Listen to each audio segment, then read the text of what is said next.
So pretty much your renals, your kidneys, they're supposed to filter out three things. They're supposed to filter out hydrogen ions, they filter out urea, and they filter out creatinine. Now, we like to say that this is hook. If you think about it, your kidneys look like a hook anyways. So I just remember it hook, H-U-C.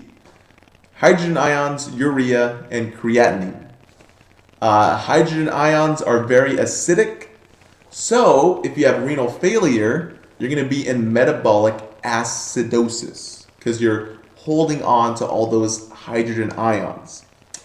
For your urea is a byproduct, or is actually the waste product of ammonia that is detoxed in the liver, and it's sent out through the other portion of the portal vein, and it's sent down to the kidneys to be filtered and pushed out into pee-pee. That's where we get urine from, urea.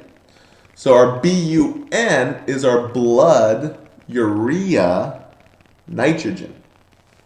All that means is that how much concentration of urea do we have in our blood? Now, what was the last one again? Oh, creatinine.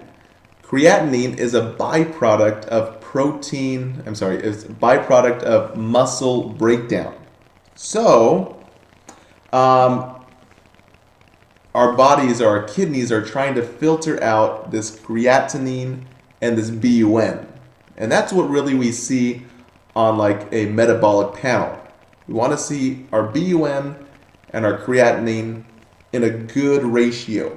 So our creatinine, where did my thing go here? Our creatinine should be between 0.7 to 1.2. You guys have your little laboratory values here. And your BUN should be less than 20. Now, how do we know if these things are, how do you know if your patient's in acute renal failure? Well, they use a little recipe. They want to see how much pee your patient is putting out. They want to see the glomerular filtration rate. All that means is the little washer machine inside your kidneys, how fast is it able to wash milliliters per minute? That's your glomerular filtration. How fast is it able to wash your blood per minute? Your GFR, your glomerular filtration rate, should be between 85 to 110. Patients in acute renal failure have less than 85. Usually you're diagnosed with a acute renal failure with a GFR less than 60. If your patient has a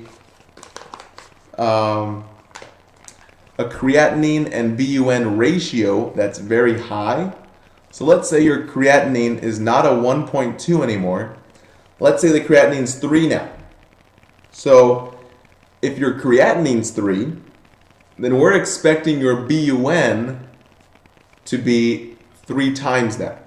So your BUN would probably, let's say, it would be 30, or it would be 60 on the high end, because your BUN is between 10 to 20.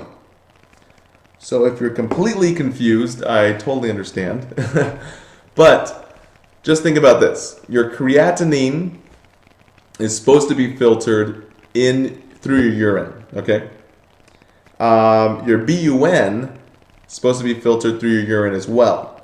But really the big mama, the one that's really the deciding factor is how well your creatinine is being filtered. Just think about that. Your creatinine is the deciding factor.